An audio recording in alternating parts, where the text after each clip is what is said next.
Кто бы что ни говорил, но все-таки летом нужно жить в деревне. Ну, сами посудите. Природа, чистый воздух, вода какая хочешь. Хочешь из колодца набрал, хочешь из реки. Живи, до горя не знай. У горожан совсем другое дело. То нам холодную воду отключат, то горячую. Ведь все, согласитесь, максимально не вовремя.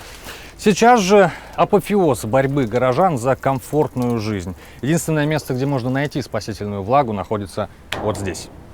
На небе, как и полагается судьбой в такие дни, не облачко, дождя можно не ждать. Конечно, большинство жителей столицы к засухе длиною в день подготовились и как-то ее переживут, но если нет, в 9 точках города стоят такие оазисы с водой. Ближе к вечеру, извините за каламбур, стекаются страждущие. К слову, на этой точке и на нескольких других гордо стоит новая машина коммунальщиков, способная работать круглый год. Летом она и дороги моет, поливает, зимой ставится плуг от снега, чтобы чистить, щетка крутится. И может одновременно еще и песком сыпать, обрабатывать дороги. Если посмотреть уже внутренность там, тут больше, скажем, по гидравлике идет. Они как бы от механики уходят. Скажем, раньше там и кардан стоял дополнительный, еще один. Здесь уже все гидравлика идет. Небольшой инсайт. Вода полностью заканчивается в резервуаре очень редко. Хватает на всех, так что не нужно в сухие дни стесняться подходить со своим ведерком. Кстати, если кто-то интересовался, как же так получается, что приходится на сутки выключать воду в городе и за что нам все эти страдания, ответ ради нашего же блага.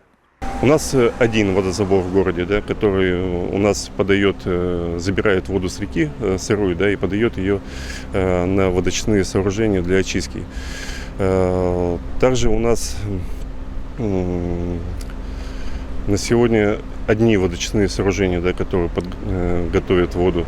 Поэтому в любом случае, если бы была возможность, да, если бы у нас было бы 2 водозабора, да, то, возможно, мы бы смогли подать попеременно.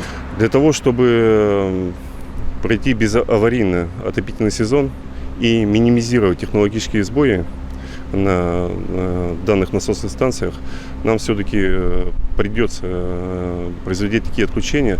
При этом орбиту, верхний и нижний чов от воды сейчас не отключили. Там слабо течет холодная, и это уже что-то.